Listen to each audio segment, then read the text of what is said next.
Boa noite, iniciamos a nossa web-aula na UC de Fundamentos de Refrigeração e Climatização. Essa é a nossa primeira web-aula envolvendo essa UC, mas ela vai linkando, né, com os assuntos. Acabam que, como uma vem na sequência da outra, vários desses assuntos, né, que a gente vai verificar hoje e na decorrência, têm relação com os assuntos que já foram citados, né, foram ministrados nas web-aulas anteriores. Então, de toda e qualquer forma, peço aí para que vocês, né, acompanhem esse material, né, veja as webaulas anteriores, nas UCs anteriores, justamente para que cheguemos aqui nesse ponto todo mundo com um nível de conhecimento já parelho e possamos assimilar da melhor forma. Então, hoje a parte de climatização em si, engenharia de climatização, tudo mais, vai ser de suma importância esses conceitos trabalhados hoje. Viu a mensagem aqui do Ronaldo? Samuel, Matheus, estão me ouvindo? Bem? Tô Eu vendo tô normal. escutando. Show de bola. Acho que o Ronaldo deve ter perdido o sinal, deve estar entrando de novo aí. Então, esses conceitos que a gente vai ver hoje, né, nós vamos ver hoje, são importantes aí no decorrência. Ah, vai usar na próxima o C? Alguns sim. Aí pode ser que mude ao C, entre um pouco mais na parte de eletricidade, ou alguma questão mais mecânica, mas esses conceitos, né, que vão abranger, né, até chegar na última, o C, as duas últimas, que são projetos, vai partir daqui de hoje. Então vamos lá ver esses conceitos, o quão importantes são eles, né? Então os objetivos dessa nossa, você é transformar unidades de medida utilizando o Sistema Internacional Britânico, verificar valores das grandezas físicas relacionadas à refrigeração e à climatização utilizando instrumentos de medição, calcular grandezas físicas aplicadas à refrigeração e à climatização, identificar algumas fontes geradoras de calor no ambiente a ser refrigerado, identificar alguns instrumentos e ferramentas de sistema de refrigeração e climatização residencial e consultar normas técnicas. E vamos entender primeiro aqui qual é a diferença entre climatização e refrigeração. Vocês têm alguma ideia sobre essa diferença? O que vocês acham aí, Samuel, Matheus, Ronaldo? Professor, tá Sim, aparecendo alguma coisa na tela? sim, Aqui tá tudo preto. O senhor tá na página 3 aí, que é até o 25, mas não aparece exato. nada. Para alguém está aparecendo aí, Samuel, Ronaldo? Pra mim tá aparecendo. Vou voltar para o slide 2 e vou de novo para o 3. Vamos ver se muda Apareceu aí. só um mouse. Vê se voltou aí, Matheus. Não. Foi pro 4, foi pro 5. Ah, ah. Nada? Eu Vou vou parar sair e de. entrar aqui de novo Ah, aqui. pode ser então. Você faz esse teste, fazendo um favor. Tem alguma noção, Samuel, Ronaldo? O que vocês imaginam que é a diferença entre climatização e refrigeração?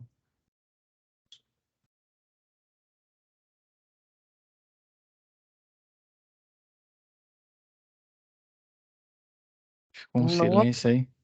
Apareceu, Matheus? não. Eu vou parar de compartilhar aqui e vou compartilhar de novo. Só um segundo. Subir novamente. Está aparecendo agora? Ainda não. Apareceu só o desenho do mouse aqui. Pro Samuel está aparecendo, né? Pois Agora é. ficou escuro. Estranho agora, hein? Eu vou parar de compartilhar, vai sumir tudo, vai zerar.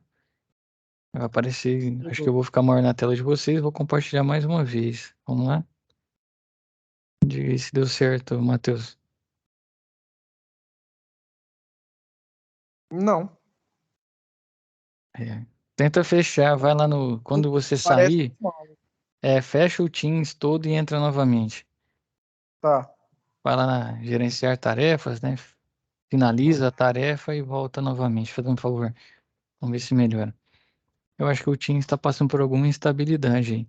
Samuel, tem a ideia, Samuel, a diferença de climatização e refrigeração?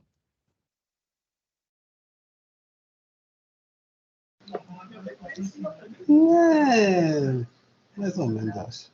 Mais ou menos. Então vamos lá.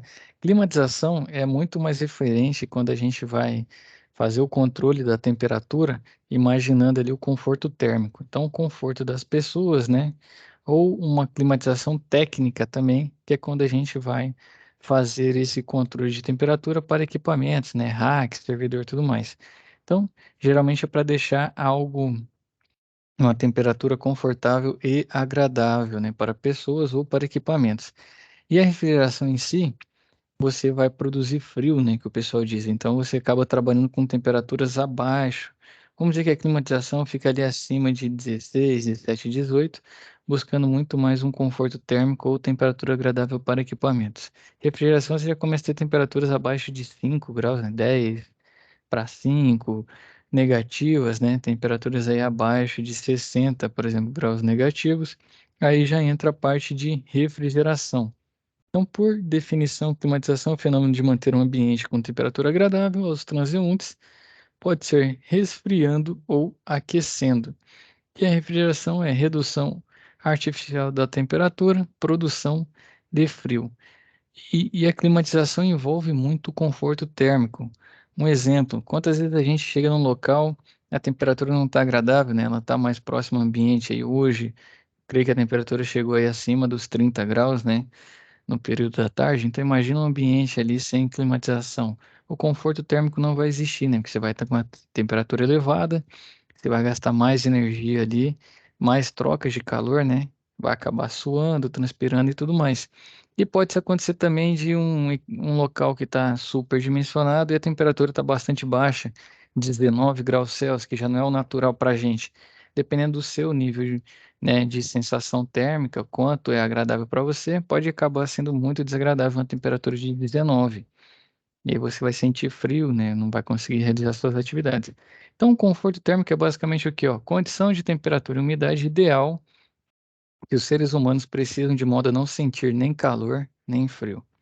Então, para ambiente de trabalho, recomenda-se a temperatura entre 23 e 26 graus Celsius durante o inverno e 20 a 20, 23 a 26 durante o verão, né? E durante o inverno, 20 a 24 graus Celsius, umidade relativa entre 40 e 80 graus e velocidade do ar em até 0,75 metros por segundo.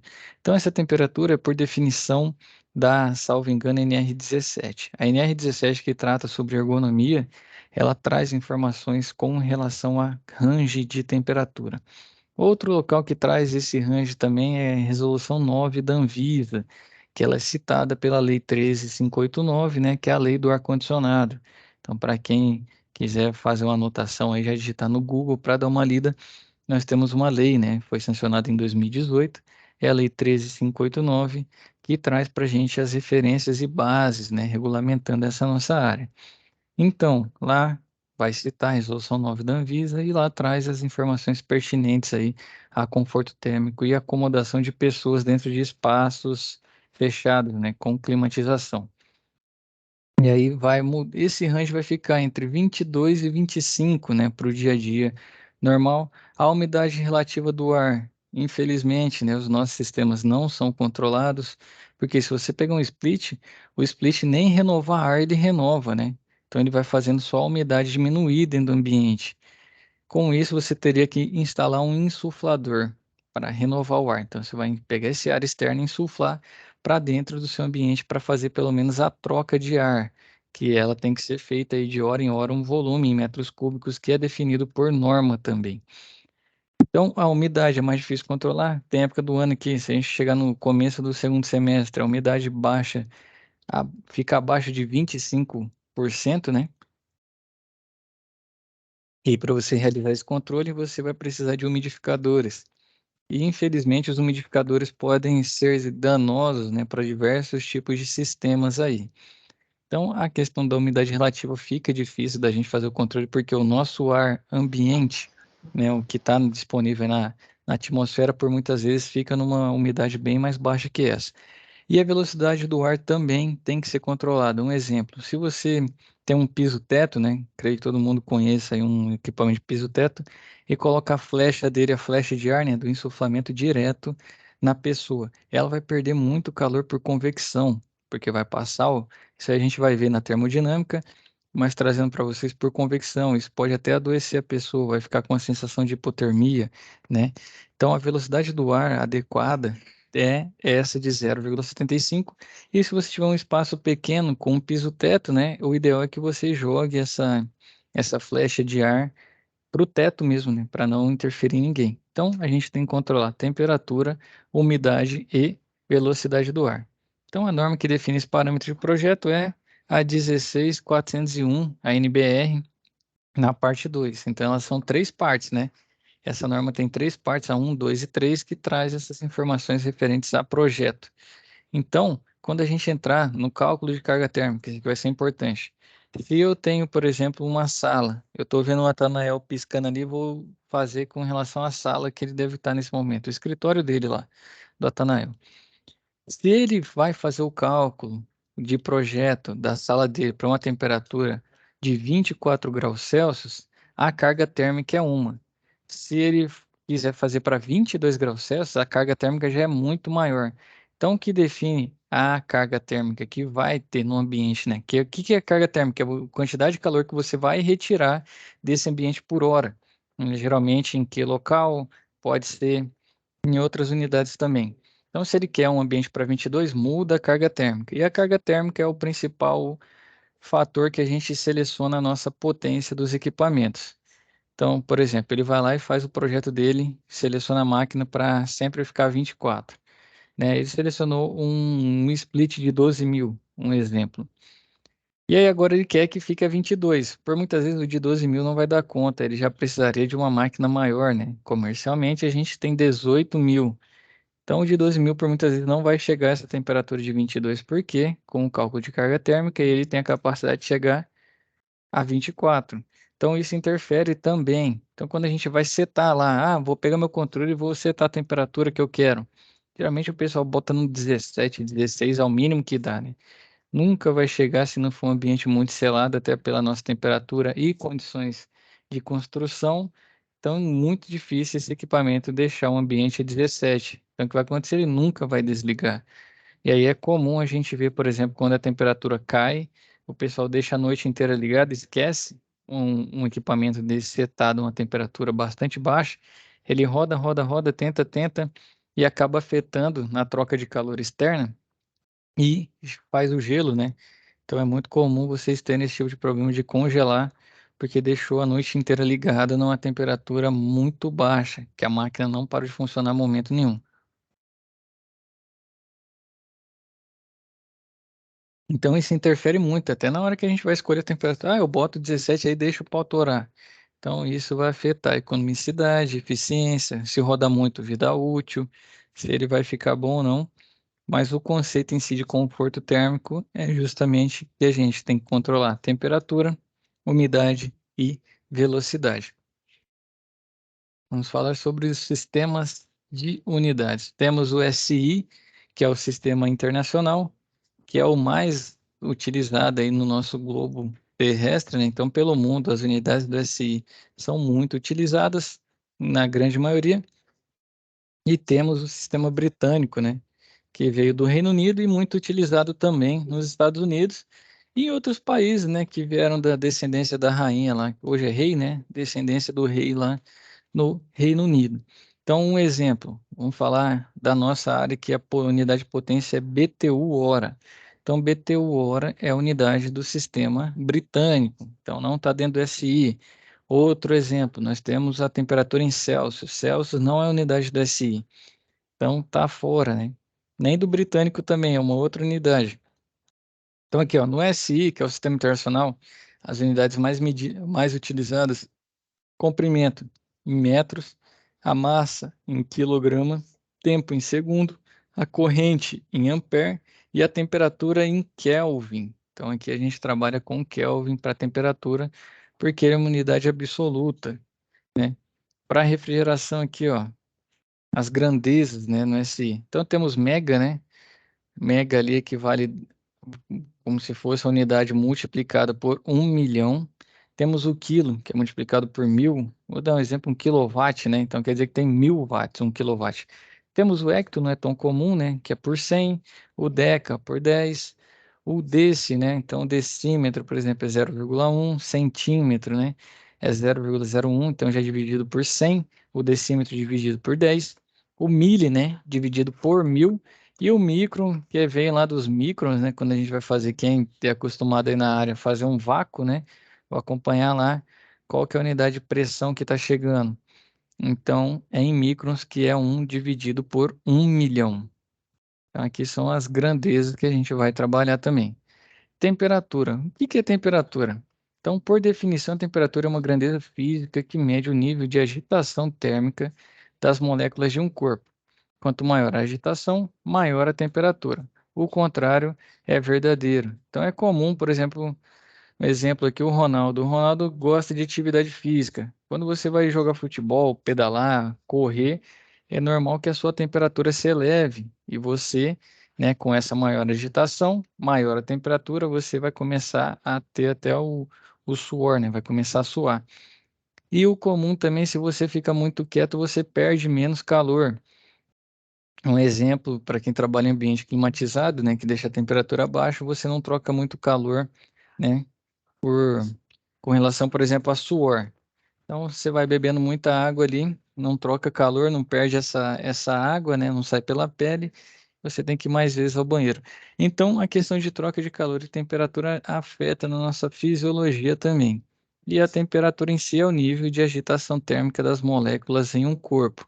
Então, dependendo da temperatura, a substância pode variar entre três estados: o líquido, sólido e gasoso.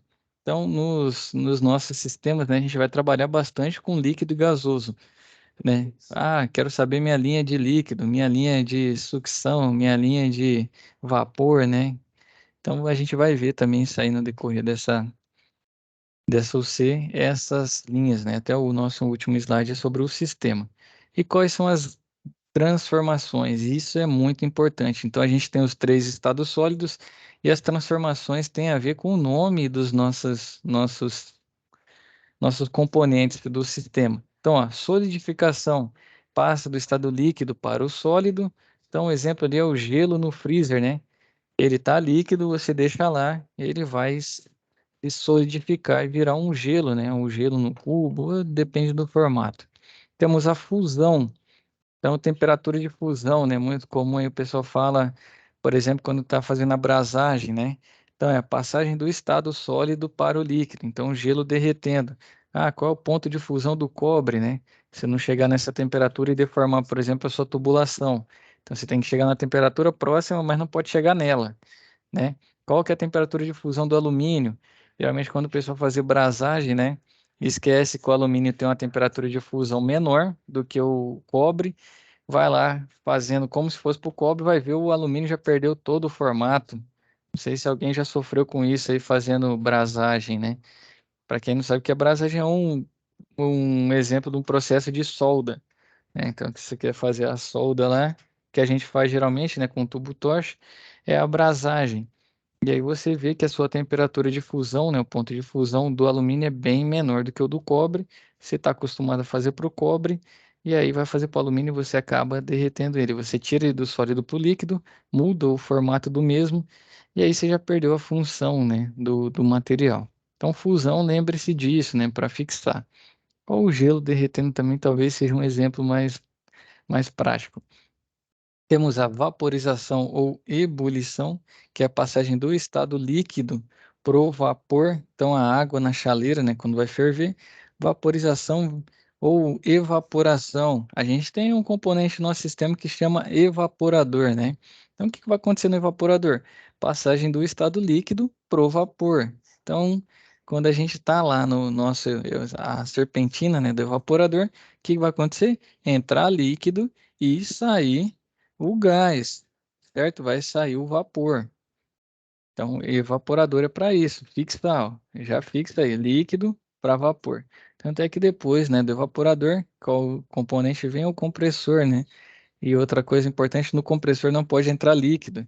Então, isso aí já facilita você a linkar, né? Então, o evaporador ele tem que funcionar bem para converter tudo ao estado de vapor, e o vapor entra no compressor sem fazer problema nenhum, né? Sem causar nenhum dano. Temos a condensação. A gente também tem o nosso sistema condensador, né? Então, o que que faz ali a condensação? É a passagem do estado gasoso para o estado líquido. Então, exemplo aqui, as gotas de água do lado externo de um copo gelado, né? Então, ela começa a condensar. No nosso condensador é a mesma coisa. Entra ali, sai do compressor, né?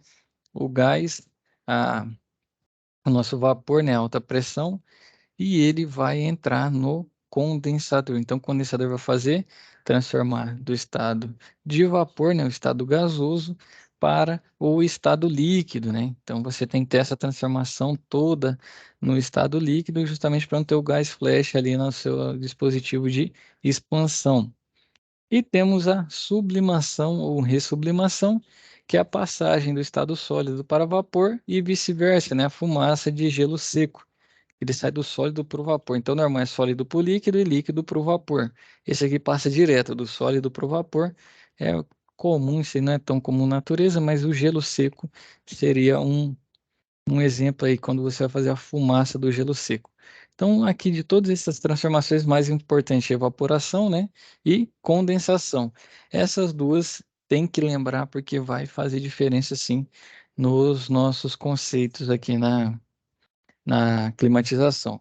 Então, unidades de temperatura, temos Celsius, Fahrenheit e Kelvin. Dá para a gente convertê-los também, né? Aqui no nosso país, a gente usa muito Celsius, em outros locais do mundo também. Temos países, né, do sistema britânico que utiliza Fahrenheit, né, mais comum nos Estados Unidos, se você for pesquisar a temperatura, praticamente tudo vem em Fahrenheit. E até os nossos instrumentos, né, quem tem um instrumento de medição aí, muitas vezes ele te oferece as duas escalas, Celsius e Fahrenheit, num termoanemômetro aí, termômetro, né, tem essa possibilidade. E tem o Kelvin. O Kelvin é mais utilizado na parte de formulário, na algebrismo, na hora de fazer conta, né? Para justamente trabalhar com unidade absoluta. Então, ó, para converter de Fahrenheit para Celsius, né? Então, você pega em Fahrenheit, subtrai 32 e divide por 1,8. E para converter de Celsius para Fahrenheit agora. Então, você pega a temperatura em Celsius, mais 32, multiplica por 1,8, tem Fahrenheit. De Kelvin para Celsius, né? Você pega a temperatura em Kelvin, subtrai 273,14, você tem ela em Celsius. E quando você quer levar de Celsius para Kelvin, você pega a temperatura em Celsius mais 273,14 e tem a temperatura em Kelvin. Essa conversão não tem tanto mistério, né? Ela é mais tranquila de fazer. É lógico que tem um algebrismo ali do Fahrenheit para o Celsius um pouco mais complicado, mas quando precisar, né? Geralmente a gente faz a conversão do Celsius para o Kelvin, do Kelvin para o Celsius, né? Ou é o mais comum para a gente trabalhar nas fórmulas, né? Então a gente normalmente tem a temperatura em Celsius, leva para Kelvin. Se acontecer de ter em Fahrenheit, aí tem que fazer essas conversões aí para chegar nela em Kelvin. Então, na hora de fazer conta, o Kelvin, né, que é a mais utilizada por ser uma unidade do sistema internacional, e todos os formulários, né, fórmulas que a gente vai utilizar, basicamente se apoiam nas unidades de medida do sistema internacional. Outro aqui, ó, outro assunto são os instrumentos de medição de temperatura. Então, os termômetros que a gente tem, né? Temos termômetro de bulbo, termômetro de pressão, termopares, termorresistores, né, e termistores e o pirômetro, né? São aqui exemplos para a gente fazer essa medição envolvendo temperatura. O mais comum que a gente tem é termômetro de bulbo, né? Ou os termopares aí hoje em dia também estão bem, né, bem difundidos devido à área de automação e tudo mais. Outra importante grandeza na nossa refrigeração é o calor. Então tem tudo a ver com o que a gente vai trabalhar, né? Temperatura, calor agora. Então o que que é o calor? Né? É uma energia térmica em trânsito entre dois corpos com diferentes temperaturas. Então na natureza tudo tende ao equilíbrio, né? Então tudo vai se equilibrar e o calor é da mesma forma. Um exemplo, se você pega a panela, você está cozinhando ali, sua panela está com a temperatura elevada. Você pega essa panela e coloca em cima da bancada ali da pia da sua casa. Depois de um certo tempo, ela não vai estar na temperatura ambiente? Isso não é comum? Acontece na sua casa assim, Etanael? Ou Matheus, acontece na sua casa desse modo? Diversas vezes. Diversas vezes. E também se você pegar isso, seu refrigerante, seu suco que está gelado ali na parte do freezer, né? Você vai lá e coloca em Aham. cima da bancada depois de um tempo. Ele não fica com a temperatura ambiente. É. Então, exatamente, como fala, os corpos, né, os objetos estão sempre trocando calor. Então, se tem temperatura diferente, vai tender a ficar igual. A natureza sempre vai tender ao equilíbrio. Então, aqui no calor não é diferente. Então, a energia térmica é em trânsito entre dois corpos com temperaturas diferentes. Então, para eu ter variação de calor, eu tenho que ter diferente temperatura. Se eu não tiver uma temperatura diferente, não tem porquê, já está em equilíbrio. Então, você não tem transferência de calor nesse caso, né? Então, sendo assim, quanto maior essa diferença, maior o fluxo de calor. Então, se tiver uma panela com temperatura bastante elevada e diferença para ambiente, vamos dizer que a panela está a 88 graus e a temperatura ambiente em 28, nós temos 60 graus de diferença. Vai ter um fluxo maior. Se você tem uma panela, por exemplo, já a 38 e a temperatura ambiente 28, o fluxo de calor é menor, né? Assim como as temperaturas abaixo também. Exemplo, você está com temperatura ambiente 28 e tira da geladeira ali, apesar que qualquer coisa que envolva água abaixo de 4 graus geralmente já está congelando, né? Não lembro nada que fique a temperatura abaixo de zero aí. Mas vamos dizer um suco, né, que esteja em temperatura de 8 graus Celsius e você tem 28, você tem uma diferença de 20, né? Então você vai ter um fluxo de calor similar à panela, ou um pouco maior do que a panela que estava a 38. E quais são as unidades de calor? Nós temos o quilojoule, que é o KJ, né? Ao casinho. Esse casinho representa quilo. Então, quer dizer, quilo é 1000, né? Quem lembra dos slides anteriores aí? Então, quilojoule quer dizer que tem 1000 joules, né? Temos a caloria também, que é representado por cal. Quilocaloria, tá vendo o casinho ali no cal? Quer dizer que tem 1000 calorias, né? Então, uma quilocaloria igual a 1000 calorias. E temos o BTU, que significa British Thermal Unit, né? Então, a unidade térmica britânica, que vem o BTU. Então, o BTU em si é a unidade de calor. BTU por hora é a unidade de potência, que é o que a gente utiliza na seleção de equipamento. Certo? Então, por exemplo, vou escolher meu equipamento ali de 12.000 BTUs. Não, é 12.000 BTUs por hora. Quer dizer o quê? Que a cada hora ele tem a capacidade de tirar 12.000 BTUs de calor do ambiente. Então, sempre que a gente for falar de equipamento, né, envolve potência, que é o próximo slide aqui. Então, potência é dimensionado por BTU por hora, né? Então, está aqui exemplificado qual que é a unidade de medida dos nossos equipamentos. Então, agora que vocês já estão cientes, né, estão caminhando aí para se tornar técnico, já sabem a correta, né, definição da unidade. BTU por hora. Então, a potência térmica é o quê? A quantidade de energia que transitou em um determinado período de tempo, por isso a hora. Então, no caso ali, ó, TR, tonelada de refrigeração. Alguém sabe aí quanto vale um TR em BTUs por hora? Ninguém já trabalhou, já viu essa relação? Não tenho a mínima ideia. Nunca Não, tinha né? visto, não. TR. Alguém Acho que mais? acho que é 12. Exatamente. Quem foi o Samuel? Foi. Exatamente, Samuel. Um TR é igual a 12.000 12.000. BTUs por hora. Um exemplo, você tem a máquina, hoje em dia acho que a mais vendida é de 12.000, né? De 9.000 já não está vendendo tanto igual antigamente. Então, 12.000 BTUs hora equivale a 1 TR. Então, a máquina convencional que você tem aí, por exemplo, no seu quarto, de 12.000 BTUs hora, ela equivale a 1 TR. O TR é utilizado para onde? Vou te dar um exemplo. Um compressor, por exemplo, de 60.000 BTUs hora já começa a trabalhar com TR. Um compressor de 5 TR. Tem um compressor de 90.000 BTUs hora. Tem um compressor de 7,5 TR. Tem um compressor de 120.000 BTUs hora. Eu tenho um compressor de 10 TR. Você viu que fica muito mais fácil falar? Né? Já pensou 240.000 BTUs por hora? Vai ficando um número muito grande e difícil da gente manobrar ele, falar, conversar. Então, converte-se, né, para equipamentos maiores, geralmente acima de 60.000, a linguagem já sai de BTU, já entra em TRs, né? Então, 240.000 BTUs hora, você tem 20 TRs, né? E assim vai. Então, os equipamentos maiores aí, se você for trabalhar piso-teto, o pessoal já começa a conversar em TR, vai trabalhar com self-contained, né? Já está em TR. Você vai trabalhar com chiller, o pessoal já vai conversar em TR também, mas é basicamente isso, é só uma conversão de unidade, não tem nenhum mistério, não. O cara chega e fala, pô, trabalho com chiller lá de 175 TR. Fala, caraca, que é isso, né? Basicamente você pega 175 e multiplica por 12 mil. Vou fazer isso aqui agora, só para vocês terem a noção. 175 vezes 12 mil. Então, nós estamos falando aí de 2 milhões e 100 mil BTUs por hora. Então, aí, imagina você falar um número desse tamanho. 175 TRs, isso é mais simples, né? Então, isso é potência, né? Potência térmica, TR, BTU por hora. Quilowatt, né? O quilowatt aqui, ele já representa potência, porque o watt é uma unidade de potência que a gente já viu, né? Então, quilowatt são 1000 watts.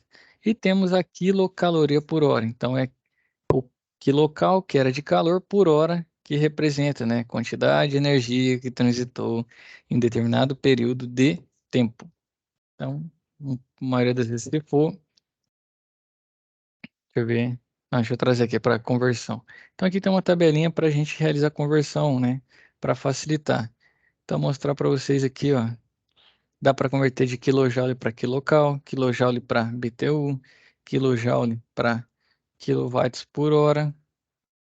Estou achando até estranho que realmente aqui, ó, não vai ser quilowatts. Não, aqui é quilowatt-hora, na verdade, ó, por período de 1 hora. Então, eu posso converter quilowatt-hora por kilojoule, quilowatt-hora para quilocal, quilowatt-hora para BTU, e assim vai. Então, tem todos os fatores, né, que você vai multiplicar. Se escolhe aqui, né, quero converter de BTU para kilojoule. Então, ó, converter de BTU, multiplique por 1,055, vai ter a unidade em kilojoule. Então, por muitas vezes, algumas das nossas etiquetas de equipamento vêm numa unidade diferente do que a gente está acostumado a trabalhar e o que é comercial, né? Então, comercial é falar em BTUs por hora ou em TR. Então, veio lá a sua etiqueta em kilojoule. Você fala, pô, como que eu vou conversar? Como que eu vou comprar, especificar uma peça? Então, você tem a possibilidade de fazer a conversão para facilitar. E unidade de potência, aqui também, ó, que ele era calor, né? Então, unidade de potência, ó, de TR para BTU horas, né? Então, 12.000. TR para quilowatt, 3,52. TR para quilocal hora, 3.023,95. Então, aqui são os fatores também, né, que a gente tem para multiplicar quando encontrar uma unidade de medida que não seja a que a gente quer trabalhar. Dá para trocar para outras, né? Desde que sejam calor para calor e potência para potência, no caso, o que a gente viu primeiro, temperatura para temperatura. Conceitos aqui envolvendo também a parte de climatização. Calor específico, sensível e latente.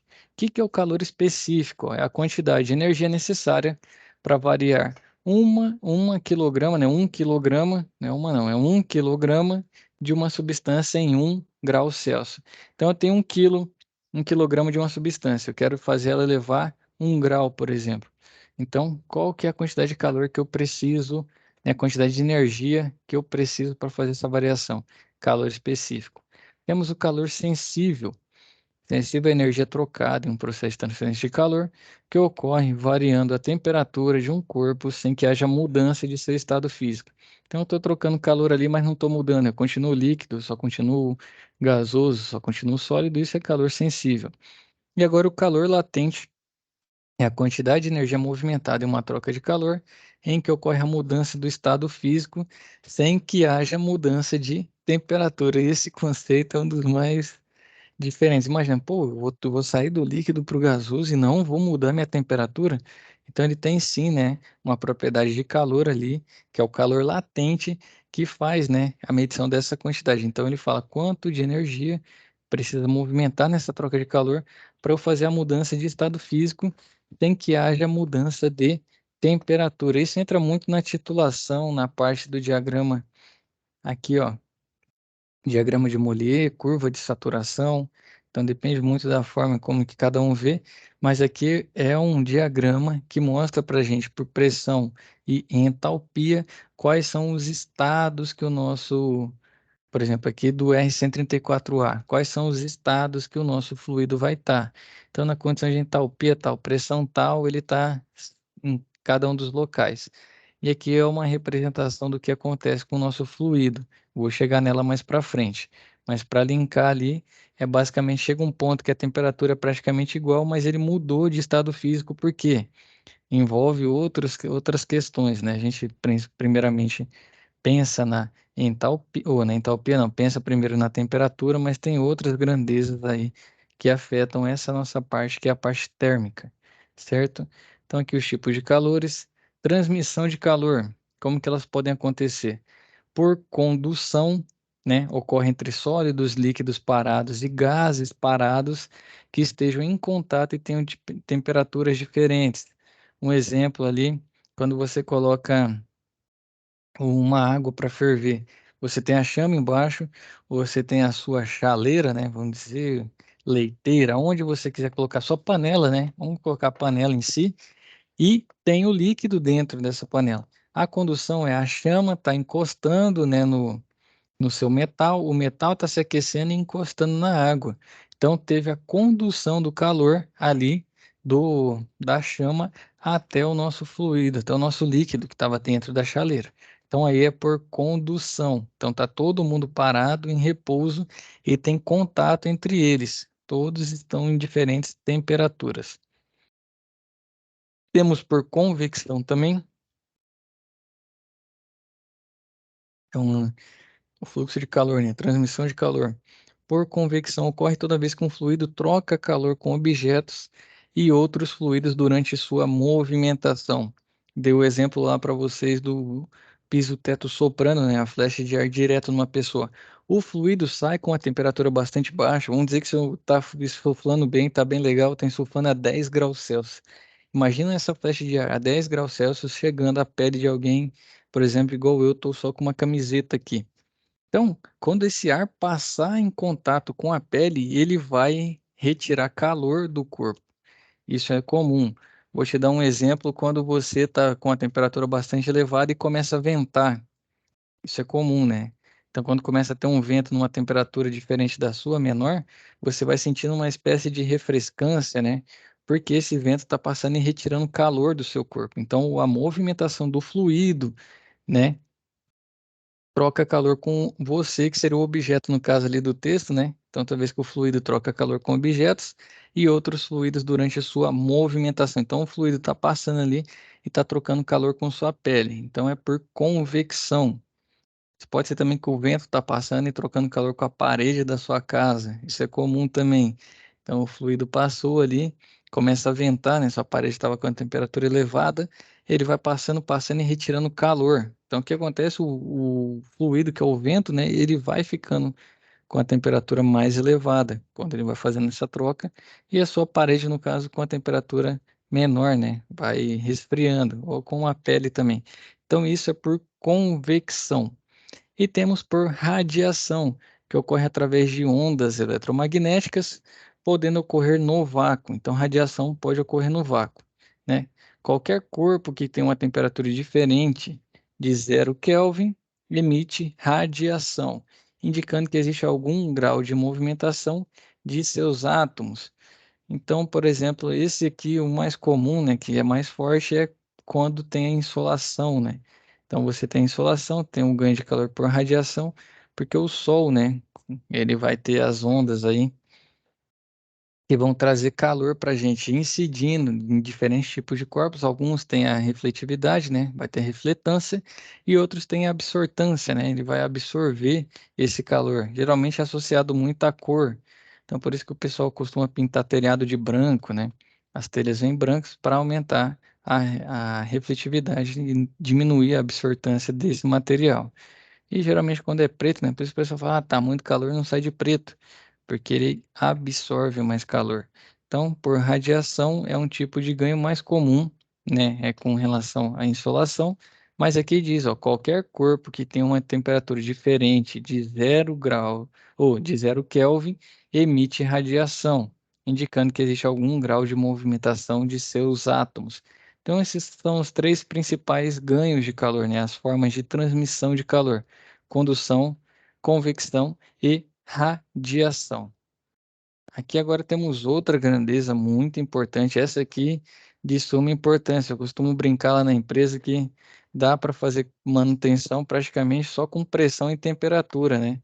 Se você souber como funciona o sistema, souber qual pressão e qual temperatura mais ou menos o fluido tem que estar em cada um dos passos, né? Porque os sistemas, os fluidos, na verdade o tipo de fluido muda, né? O fluido refrigerante, mas cada um tem suas, vamos falar, as etapas são similares e ele vai ter a sua pressão e sua temperatura adequada, né? Um range adequado para estar passando em cada uma das partes do sistema.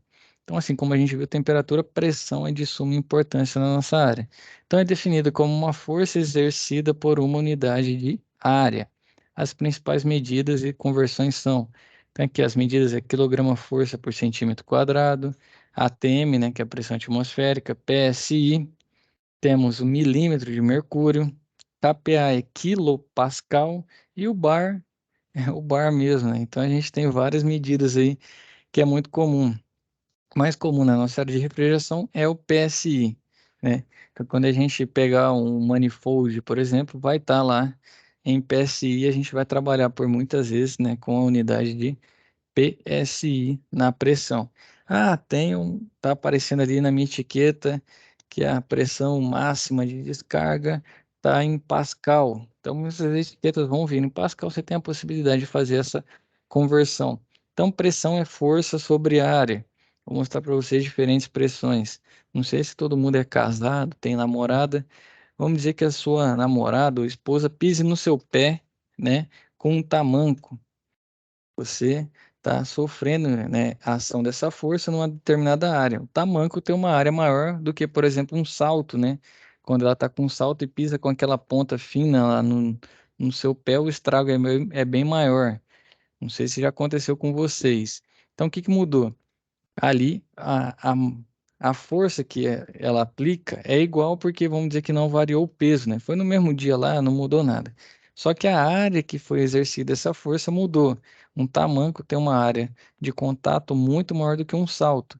Então você sofreu maior pressão quando foi pisado por um salto. Então a pressão tem isso. Se a força for igual, quanto menor a área de impacto, a menor a área que está exercendo essa força, maior a pressão. E o contrário também, maior a área de contato, menor a pressão exercida. Então entra muito esse conceito. E aí, aquela questão lá, quando o pessoal, dá para trocar a bitola do nosso tubo de cobre? Dá. Vai ter que calcular de novo. Você quer calcular um projeto desse inteiro para ver se a pressão vai ficar legal, se não vai mudar, se isso vai afetar na temperatura, na troca? Porque muitas vezes você muda Caraca, que trava-língua. Agora você muda a bitola, você afeta o seguinte: precisaria de mais 30 centímetros de serpentina na evaporadora para fazer uma troca eficiente, né? Então, esses dados aí é tudo baseado quando ele define lá o diâmetro da tubulação, a massa de fluido refrigerante que vai ter, comprimento de serpentina, é tudo baseado nessas trocas aí com relação à pressão e temperatura do fluido. Então, falando sobre pressão, temos pressão atmosférica, relativa e absoluta. A atmosférica é a força exercida pela camada de moléculas de ar sobre a superfície terrestre e pode variar de um lugar para outro de acordo com a umidade, densidade do ar e altitude. Então, isso é mais normal quando a gente varia, né, de altitude. Então, a nível do mar, por exemplo, a pressão lá de 1 atm, eu vou ferver a minha água a 100 graus Celsius.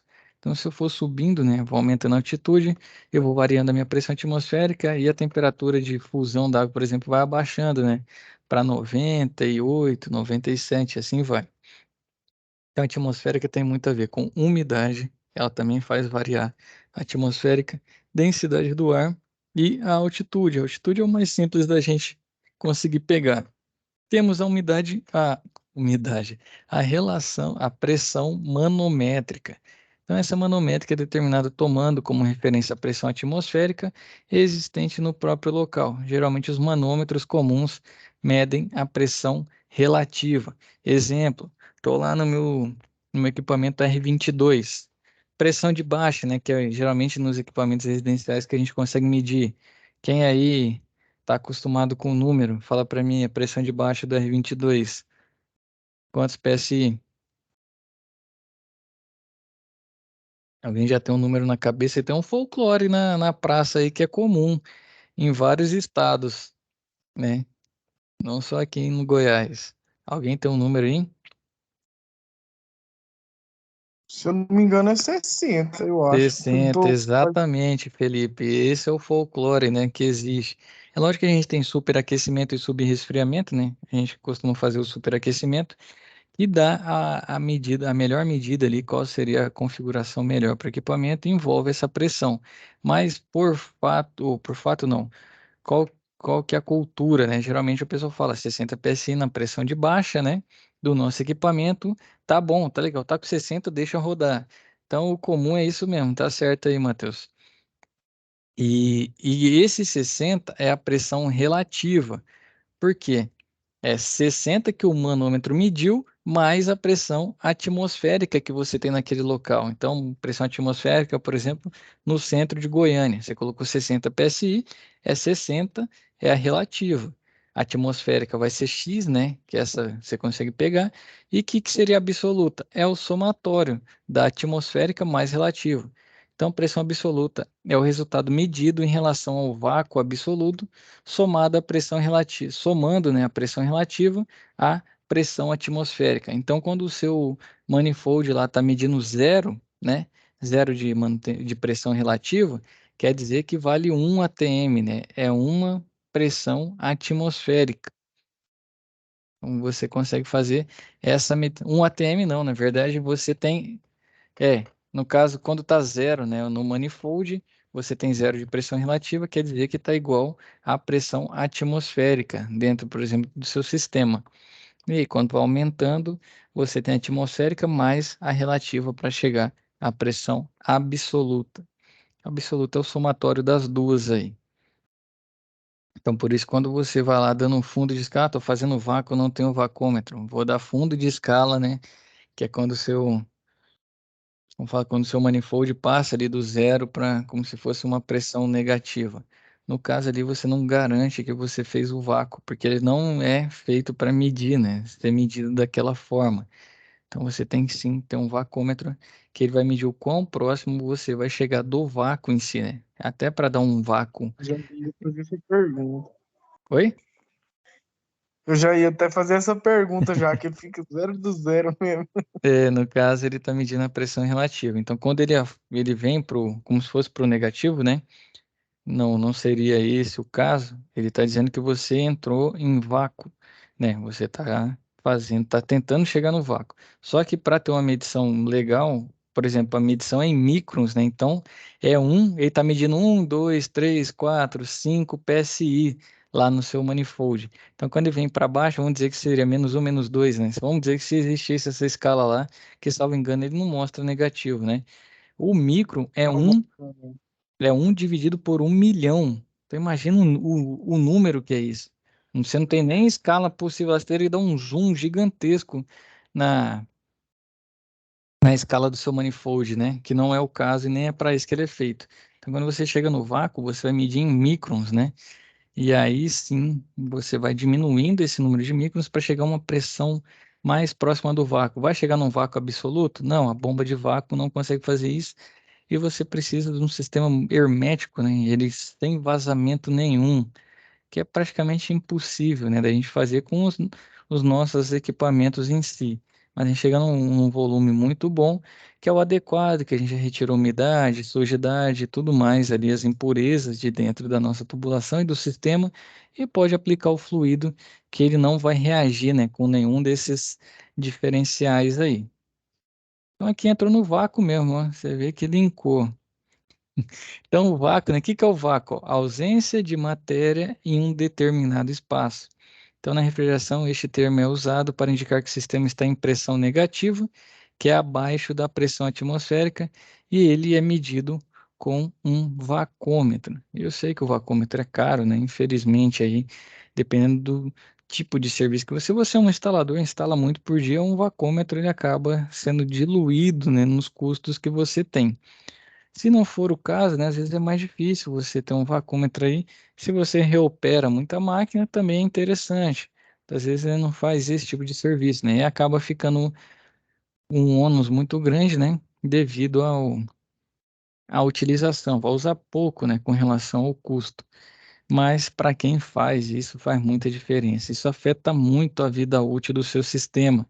Ele afeta demais. Tanto é que como que a gente consegue saber se o sistema tem umidade? Para máquinas maiores, já viram o visor de líquido? Alguém já viu? Isso aí vai ser assunto mais para frente. Não, Já Ainda não. eu Já nunca viu, vi. né? Então, o visor de líquido, assisti ele muda de cor, né? isso. Então, no visor de líquido, você consegue ver mudando de cor ali. Quando ele tá legal, ele mostra, né? Então, a tabelinha de cores, amarelo, salvo engano, para o seco, e vermelho, ou vermelho não, é o verde quando ele tá úmido, né? Faz dia que eu não vejo um, hein? Tô tentando lembrar aqui. Mas ele muda de Qual cor que para dizer. máquina tem esse visor? Oi? Qual os equipamentos que tem esse visor? Geralmente máquinas maiores, né? Um self-contained, você já tem um visor de líquido.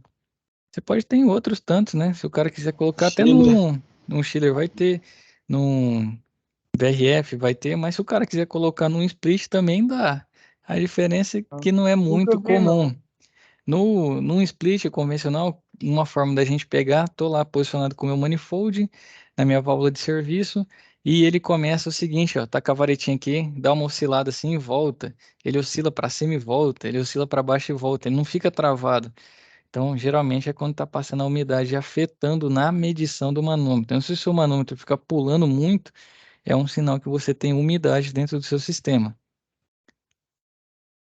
Isso aí também é outra coisa legal. Não sei se alguém já tinha reparado isso, onde vocês já tinham ouvido falar nisso. Eu vi uma vez eu fui instalar um ar aqui. Primeiramente veio um técnico, né? Aí ele Uhum. instala o ar. Aí o dia que eu fui trocar a tubulação do meu ar, aí eu fiz o vácuo lá, deixei uns 20 minutos. E aí o manifold fica oscilando o tempo todo. É, quando você Aí, opera lá. Ah, aham. Aí eu peguei e fui no outro, que já tava montadinho, tava do mesmo jeito. Falei, uai. E agora eu nunca vi isso, né? o vácuo efetivo, né? Antigamente era 500 microns, né? Então, imagina, você tem que ter uma bomba de vácuo boa, você tem que estar com o equipamento bem instalado, mangueira legal para chegar num vácuo desse. Hoje em dia já tem fabricante aceitando 750, 800 microns, né? Para não demorar tanto. Então, ele já está sendo aceitável esse volume. Tem gente que faz por tempo, né? Liga a bomba de vácuo, deixa um tempo X e para. Isso não garante muito. Então, vácuo é com vacômetro mesmo. E aí, se você tem umidade, geralmente o seu manifold vai ficar. Só se o seu manifold tiver com defeito. Aí, pode ser que dê um defeito Não, na na mola verdade dele não. lá. É, É o hora que você libera o gás, a máquina vai funcionar. Aí você isso, vai conferir os PSI dela.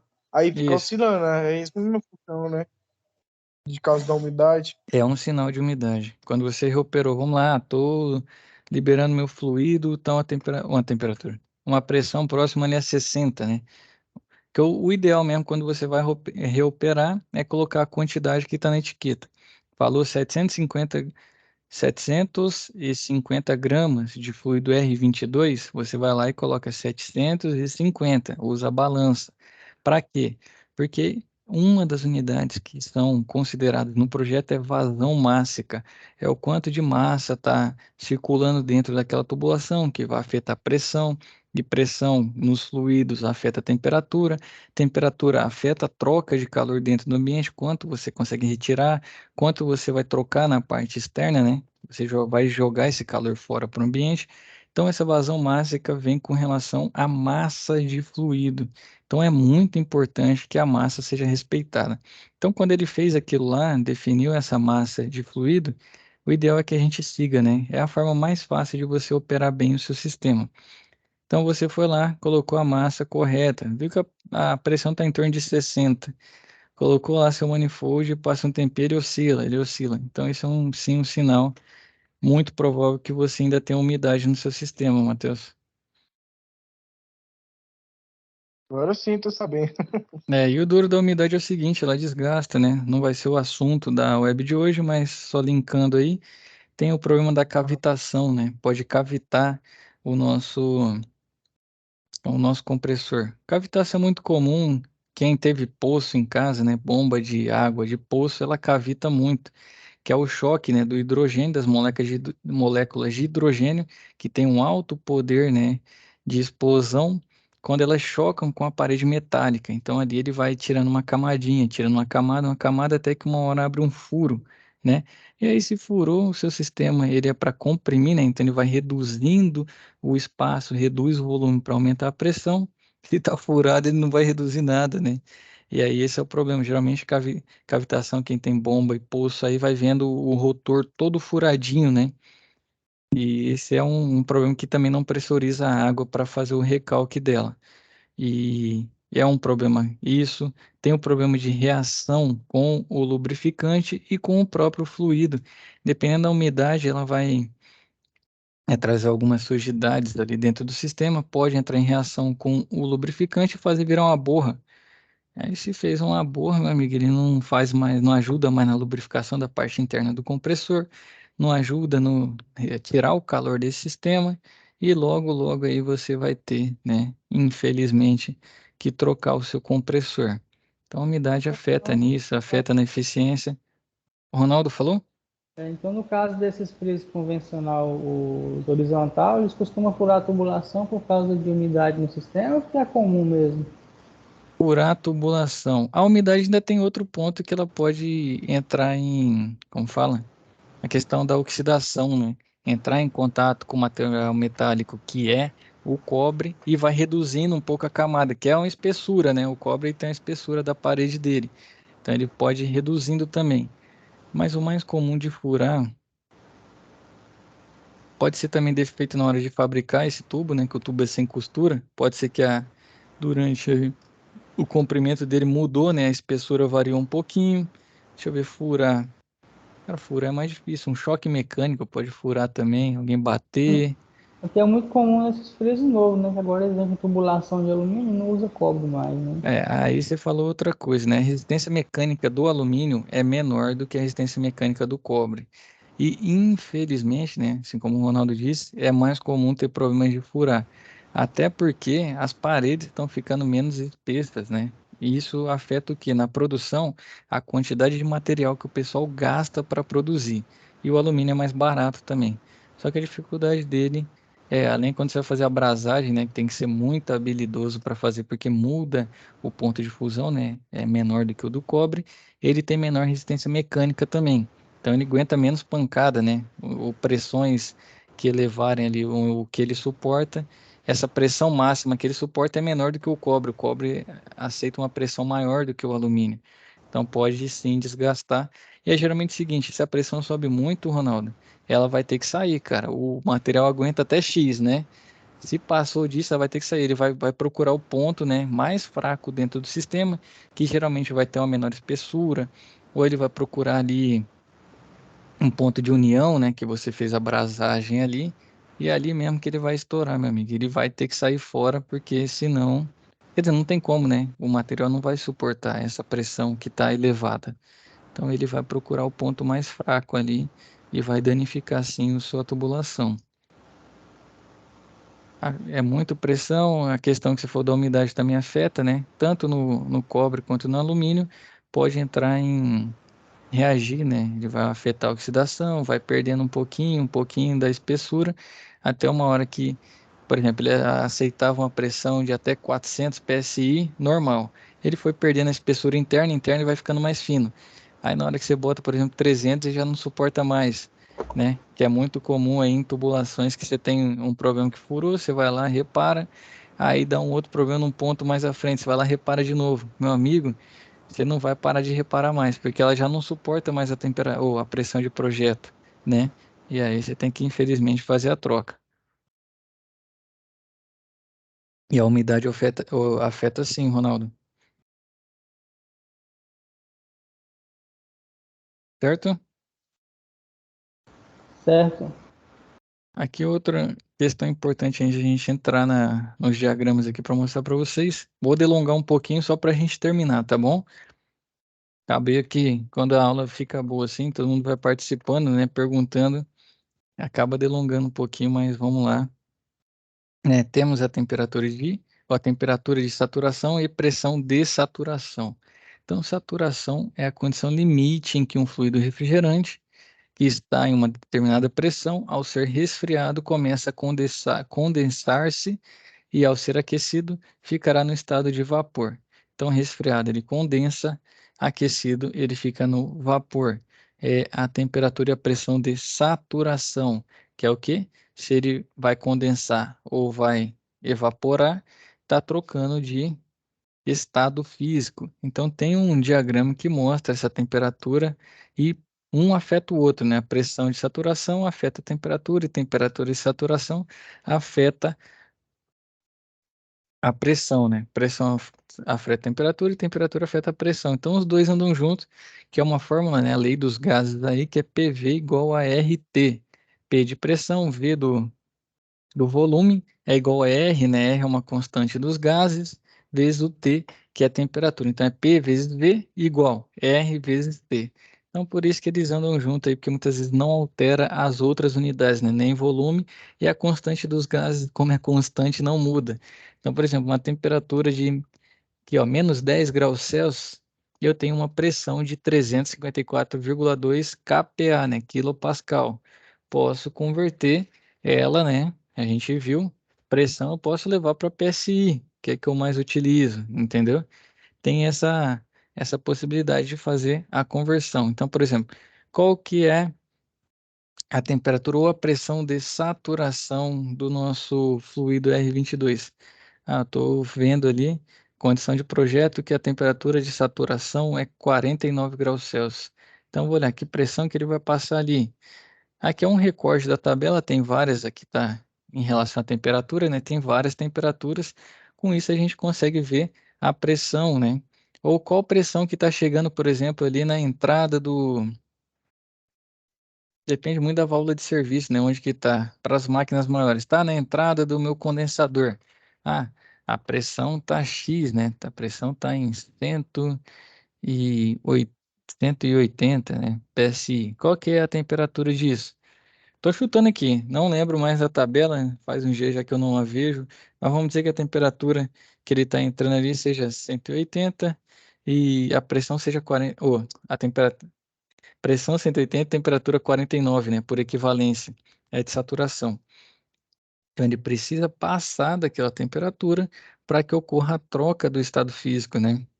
E isso a gente vai olhando de acordo com essa tabela. Então, vai ter uma tabela de pressão, de saturação ou tabela de temperatura de saturação para cada um dos tipos de fluidos, né? Eles não têm o mesmo comportamento. Então, diferentes tipos de fluidos, diferentes temperaturas e pressões de saturação, de operação e assim vai. Como a gente vê, né? Os mais comuns R22 e um R410A, que são os mais utilizados. Então, essa questão da saturação é o seguinte: aqui dentro, tá vendo essa córcova aqui? Seria uma córcova, um morro, não sei que formato, que é um morro meio deitado aí caindo. Aqui dentro, aqui é a curva de saturação, e aqui dentro, quando está dentro desse região que seria o morro aqui, ele está dizendo que ali dentro tem uma mistura entre líquido e vapor. Não quer dizer que é nem 100% vapor e nem 100% líquido, é uma mistura. Então, o que que acontece? Se ele estiver antes da região do morro, né? Tá vendo que tem uma linha que sobe, vai até o cume e desce. Se ele tiver à esquerda, nós temos líquido. Se ele está dentro dessa região da saturação, ele tem uma mistura de vapor mais líquido. E se ele tiver à direita, ele tem somente vapor. Então, no nosso equipamento, o que acontece? Ó, no evaporador, ele tem uma mistura de líquido mais vapor e ele sai somente vapor. Então, quando ele toca essa linha aqui, ó, as linhas limiares desse morro, se for a linha da esquerda, quer dizer que tem 100% de líquido. Dali para lá só tem líquido, dali para a esquerda. Se ele tocar, deixa eu usar um laser aqui, me diz se vocês conseguem ver o laser que eu estou passando na tela aí. Dá pra ver. Dá para ver? Então aqui, ó, daqui onde eu passei, ó, para cá é só essa região toda aqui, quer dizer que tem líquido. Entrou aqui dentro, está aqui dentro dessa região do morrote, né? Do morro aqui dentro, você tem a mistura líquido mais vapor. Daqui, ó, dessa linha, né? Para direita, nós temos somente vapor. Então, o que que faz? Ó? Pode ver o evaporador. Tá aqui uma mistura líquido mais vapor, passou por ele, saiu somente vapor nesse ponto aqui. Então, quando ele tocou a linha, ele já tem 100% de vapor. Isso chama de título, né? Quando ele está nessa linha aqui, ó, é o título 1, quer dizer 100% de vapor, e nessa linha aqui é o título 0. Ó. Quando está nessa linha título 0, quer dizer que tem 0% de vapor, então ele está 100% líquido. Então, quanto ele mais se aproximar dessa linha, tem mais vapor. Quanto ele mais se aproximar dessa linha, tem mais líquido. Saiu do evaporador. Evaporador, a gente quer que saia vapor, né? Do líquido para o vapor. Então, a gente garante, né, que a propriedade física que está presente é o vapor com o quê? Muitas vezes ele para aqui, ó. A gente faz um superaquecimento, que é justamente adicionar calor para que ele saia da região de saturação e garanta que tenha só vapor no meu sistema para entrar no compressor. Compressor sai o líquido superaquecido, ou vapor superaquecido, ele está aqui na região de vapor também. E aí ele entra no condensador. Então ele vai de vapor até virar líquido.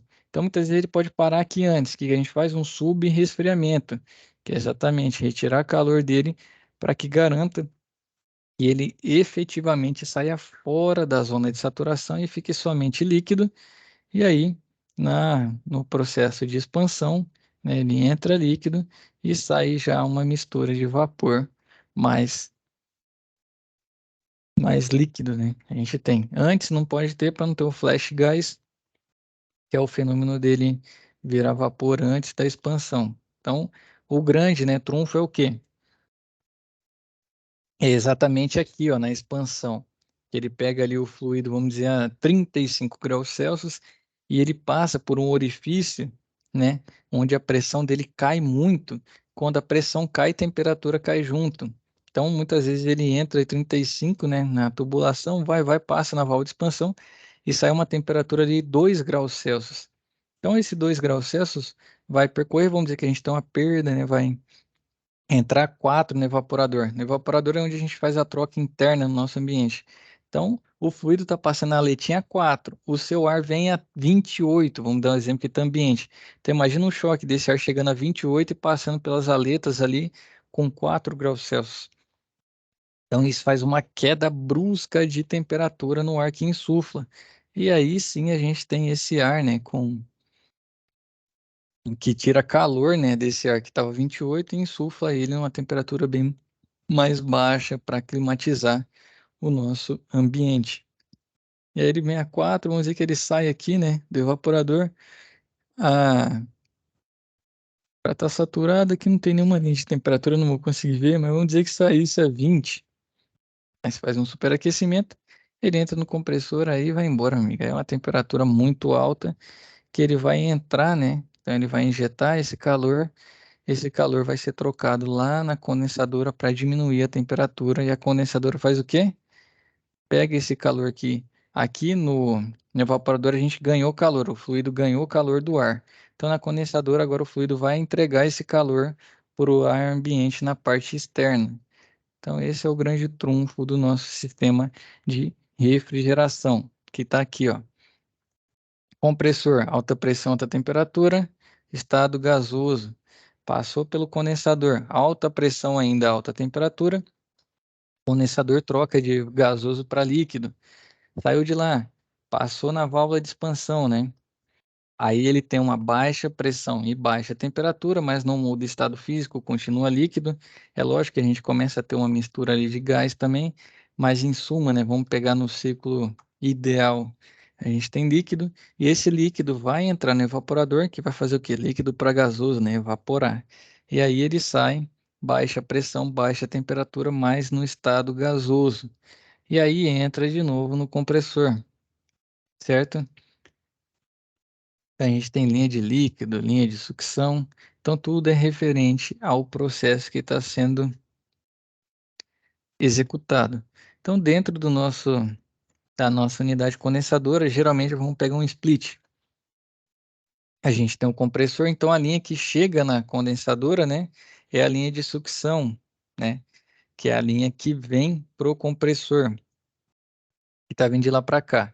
Então passa do compressor passa na condensadora que está lá dentro também, da condensadora passa na válvula de expansão que fica lá dentro também, geralmente.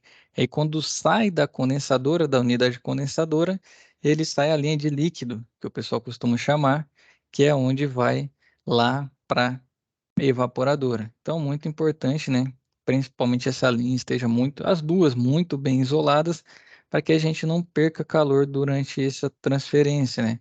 Vamos dizer ali no mínimo 2,5 metros, né? Que é a nossa tubulação mínima, ou tem tubulações maiores, né? Que vão se delongando aí até tamanhos aí de 15 metros, né? Para um equipamento menor, 12 metros, 10 metros, varia, mas por toda, né, a decorrência tem que mantê-la sempre bem isolada para que ela não perca calor para o ar externo.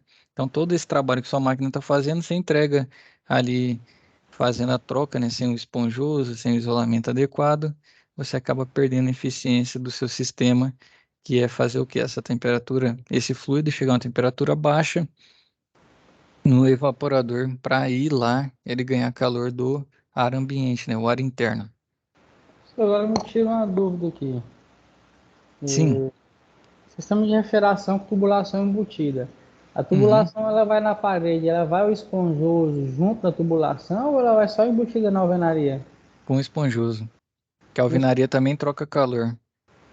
Ah, tá. E a outra coisa legal, vamos dizer que sua máquina tem um problema e começa a vibrar. Se você está embutido na alvenaria, quando ela entrar em contato, vamos dizer, sem o esponjoso, ela vai entrar em contato ali com o material, seja o concreto, seja o tijolo, vibrando ali, ela vai perdendo material, vai vibrando e pode ser um ponto depois de vazamento. E o esponjoso, ele vai ajudar a fazer esse amortecimento, se caso chegar a vibrar, entendeu? Vamos dizer que um compressor tá ruim, aí começa a vibrar a máquina, você perde um calço, e isso vai transmitir, né? Porque tá tudo unido, vai transmitir para a tubulação. A vibração é mínima, mas existe. E aí o esponjoso ainda vai te ajudar a proteger, né? A questão mecânica ainda tem outra também dentro da alvenaria, dependendo de como tiver, você pode ter ar, né? Você vai ter ar, porque o ar ele passa por infinitos locais. E pode ser que tenha uma troca de calor lá também e comece a condensar. Daqui um dia no ponto que está passando sua tubulação, se você não proteger ela com um esponjoso, tá trocando calor ali, pode fazer o quê? Condensar essa umidade que está ali presente e vamos dizer, você não é nem mofar, você vai causar uma infiltração na sua parede, né? Com a tubulação. Então, até embutida você tem que isolar com esponjoso. O certo não seria fazer ela suspensa pelo forro? Também Até, pode ser. até para manutenção não Para seria. manutenção exata. A gente tem muita máquina No caso, embutida na parede. varia de engenheiro, né? Oi? No caso, varia de engenheiro, né?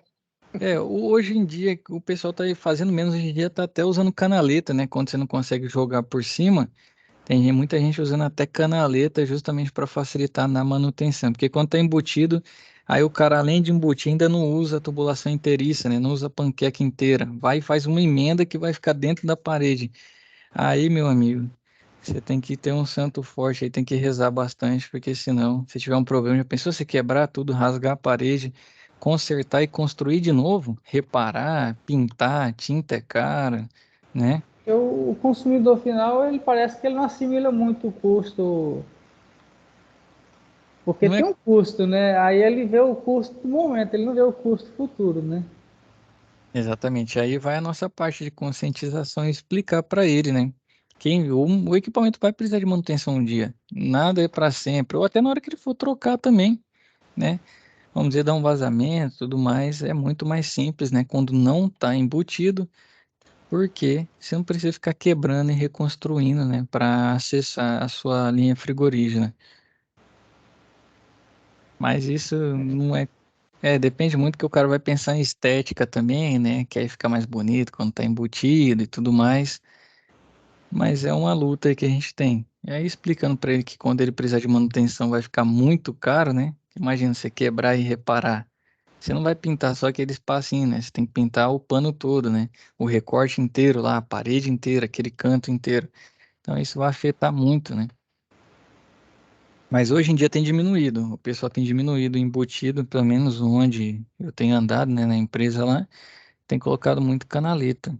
CB60 aí para esconder, pinta ela na cor da parede e deixa dessa forma. Coloca ela nos cantos, né? Não coloca ela muito exposta, coloca mais nas dobras e tudo mais. Tenho utilizado bastante a CB60, É. certo? O Matheus tinha falado algo? Não, não, Não? tudo tranquilo. Fechado então. Perguntar, senhores, hoje a aula é até aqui. Eu acabei tomando 20 minutos a mais aí de vocês, mas foi por uma boa causa. Perguntar se alguém tem alguma dúvida sobre esse assunto. Há sempre várias, né? Vai ter na hora de trabalhar, né? Na hora de trabalhar que vai ter a dúvida. Mas aí a web aula fica gravada. Esse material é referente ao que está na nossa apostila, né? Mantenha-se aí lendo o material, pelo menos 1 hora por dia. Aproveita esse feriadão para descansar. Vai ter uma hora que você está ali meio de bobeira, abre a plataforma, lê o material. Porque são assuntos aí que a gente vai levar para frente, né? Nas outras UC, nos outros módulos também. Por hoje, eu, Samuel, Atanael, estão mais quietos hoje? Alguma dúvida? Não, está tranquilo. Tranquilo? Tem alguma para agora, Matheus? Alguma dúvida? Pra agora não, eu vou saber na prática mesmo, mano. Na hora que eu for mexer nas coisas lá. Show de boa. Mas na hora que você estiver lendo também, pode surgir alguma, né? De toda forma, eu estou disponível na plataforma, tá bom? Então, se ninguém tem uma Certo. dúvida, agradecer a presença aí dos senhores, né? Que estão aí na luta hoje, pré-feriado, pessoal. Não apareceu em peso, mas eu entendo também que muita gente aproveitou para viajar, para descansar, né, para fazer algo diferente. Avisá-los, né, que a web aula está gravada e a vocês, né, um agradecimento aí pelo esforço de hoje. Mantenham-se estudando, né, fiquem com Deus e até a nossa próxima web, pessoal. Falou, professor. Bom feriado. Obrigado, hein? Feliz Páscoa Falou, aí para todo mundo. bom Com feriado. Deus. Valeu. Valeu. Tchau, tchau.